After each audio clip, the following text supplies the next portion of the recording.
Dubay avy any Hollande dia tonga izy ireo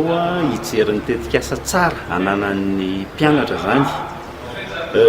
Songaina manokana satria misy mpianatra amin'ny management des affaires ao, misy mpianatra amin'ny BTP, misy mianatra amin'ny multimédia et communication, misy mpianatra amin'ny paramède,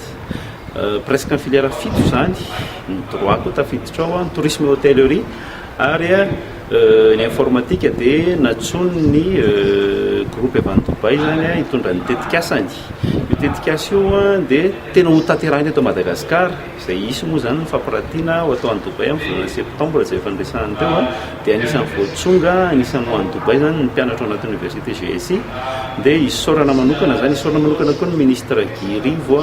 ministre ny industrie izay tena miparene, tena hoe sous le patronage zany zao fatanteran'izao start-up moa zany netsonay anazy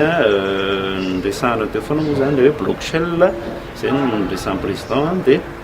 hoe tena zavatra ilaina eto Madagasikara ary tena azo tanterahana,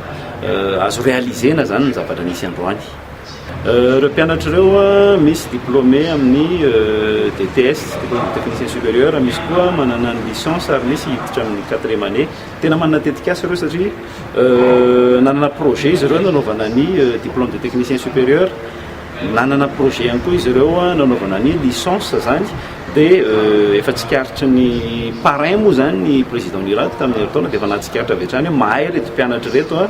tsongaiko manokana université GSI ary rarany zay raha miteny zany satria efa 19 taona koa tao amin'ny sesy fampianarana teto Madagasikara. Manana ny traikefa tanora ihany koa ny tena, tanora samy tanora moa manana fijery, mianatra koa ny tena dia manana anjara biriky zany hoentina amin'ity firenena ity amin'ny lafin'ny fanavozana fampianarana sy fanatanterahana ny tetikasa rehetra. Ny anjarana université efa vita satria efa manana diplôme ireo mpianatra ireo, fa fanampiana zany avy amin'ireo mpandrarà avy any ivelany sy international reo miaraka amin'ny président Nirady zany zay isaorana manokana koa ny ministre Guy Rivo izay tena hoe nanosika zany manentana ary manome